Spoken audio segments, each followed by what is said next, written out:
operations.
Folsom, construction supervisor for the Exis Labs facility.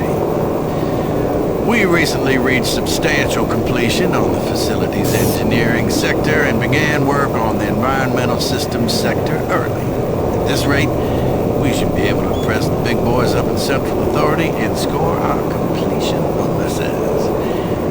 Last week I reviewed the construction documents and found another item where we can cut costs. My glass subcontractor mentioned the Moxum pressure seals for the exterior windows can be replaced with much cheaper Mixum seals. I submitted the alternative material selection to the base architect for review. On our Tuesday progress meeting, he argued the Mixum seals aren't up to spec. He complained that those seals are inferior and could cause air leaks or glass blowout. What the hell is he doing? Pencilneck draftsman thinks he's designing a fancy hotel.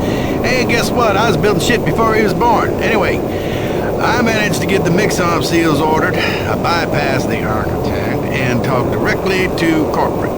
I showed them the savings and that sealed the deal. We'll be installing the exterior windows in environmental in a week and he will never know the difference. I'm so convinced the glass and seals will hold up that I'm gonna take a rocket launcher and test it on those windows if need be. That'll show the stupid architect. Folsom out!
This is Bernice Tooley, Operations Coordinator stationed in Exis Labs. I would like to file my third formal complaint to Central Authority about the problems with the work environment here in Exis. It has become increasingly difficult to be productive while construction is going on throughout the facility. The construction workers are rude, lack common courtesies, and are overtly sexist. They use our office space as an unauthorized shortcut and track dirt and debris as a result. In addition to their mess, they insist on drilling and hammering during our core staff hours. Some of them have repeatedly made inappropriate comments that clearly fall under sexual harassment.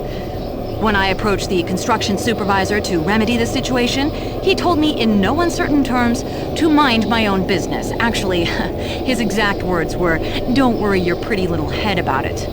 We are already on edge with the unexplained events occurring around the facility, and to add this insult to our tight schedule is too much to bear. If I cannot persuade Central Authority to take this complaint seriously, I'd like to remind them of Section 20, Paragraph 9 of UAC's Facility Regulations Code. It clearly states our employee rights, and we do not need this nonsense. I suggest you reprimand the individuals responsible and take adequate measures to ensure it doesn't happen again. Do not make me log additional complaints. Bernice Tooley, signing off. I hope this thing is working. Something is happening here, and no one knows what's going on. The power is going crazy. We can't communicate with Central Administration, and I've heard something like screams. I don't know. It was so disturbing. Okay, my assistant left me, and I'm all alone here. Okay, I'm gonna try to get the network working, but the systems are acting just crazy. I don't know what to do. I think what was that? Oh God.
Excellent.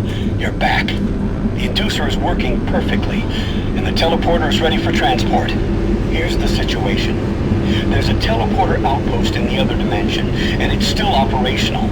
It's very powerful, and it has a range that could lead those demons all the way to Earth. I would disable it myself, but it requires 2 people to do it. One person at the outpost to initiate the teleporter, and another person here to transmit a power surge to destroy it. I know it's a lot to ask, but you'll need to go to the other dimension, find the remote outpost, and initiate the startup sequence. You're our only hope of defeating this evil. I've got the teleporter ready to go. All you need to do is go into the chamber and initiate the sequence. I'll handle the rest from here. But before you go, I want to give you my personal account of what happened here. It explains everything. The advanced teleporter, how the madness started, everything. It's over there on the console. Please take it. The world needs to know the truth. And good luck.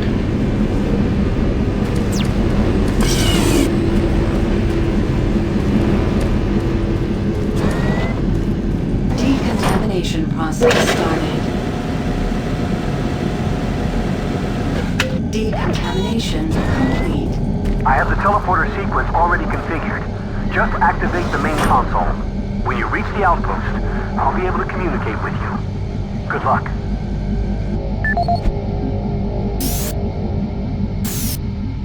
My name is Dr. Richard Myers, and I'm a research specialist stationed in Exis Labs. I don't know who'll be hearing this, but I wanted to alert someone of the disaster at Mars City. What has been unleashed across this base is an unimaginable evil, and we only have a slight chance of stopping it. The research I participated in was the next step in teleportation. To give context to my research, back in 2115, UAC researchers discovered an ancient Martian civilization. At the Urbis dig site, they found a Martian teleportation device. It was non-functional, and all attempts to start it proved fruitless. It took many years, but the researchers managed to learn enough from the device and other wall carvings to reverse engineer it. The first prototype teleporter, codenamed Project Mercury, was built in Delta Labs and became operational in 2139. This teleporter was only capable of short distance travel and limited quantities of matter transference. It could only teleport a single test subject, small animals and chimps usually, across a room.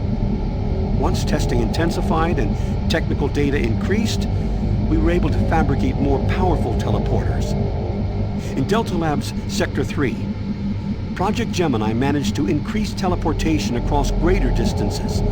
In addition to the increased range, we found we could begin transporting human-sized subjects. It was during this stage we began to see the effects of opening up these portals to that strange dimension.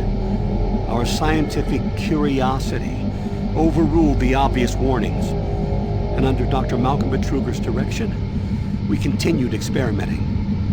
On Project Apollo, the engineers developed a room-sized teleporter in Delta Lab Sector 4. It was capable of teleporting a small-sized team to destinations on this new dimensional plane. The expedition teams began exploring and setting up small research outposts. We could only teleport small equipment with the Delta 4 teleporter, and this condition frustrated Dr. Betruger. Soon after the success of Project Apollo, plans were drawn and work executed on a new facility, Exis Labs. At Exis Labs, the goal was to create a large teleporter, similar in scale to the one at Urbis. It would be powerful enough to transport large equipment, even dropships, and eventually shorten interstellar travel. Betruger was so impatient on seeing results from this research, he had the engineers start work on the teleporter once the facility reached 75% completion.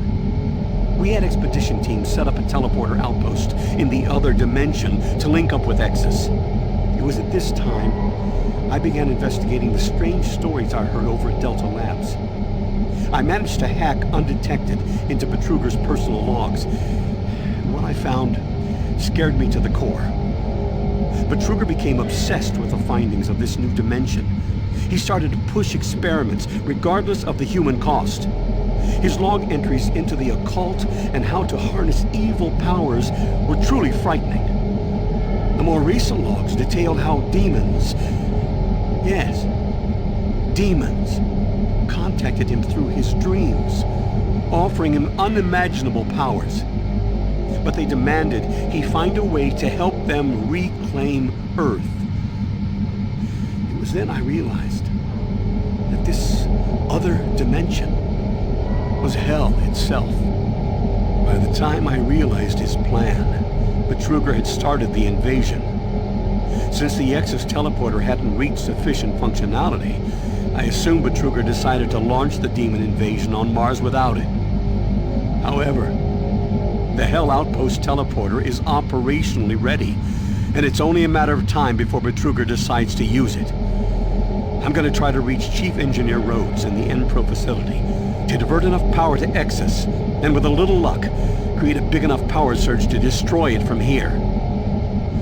I can only pray God will forgive me for my part in all this, and help me make things right. Lord, save my soul. Richard Myers, signing off.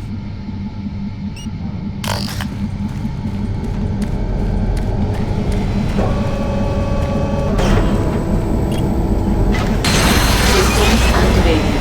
Teleportation will commence in T-minus 3, 2,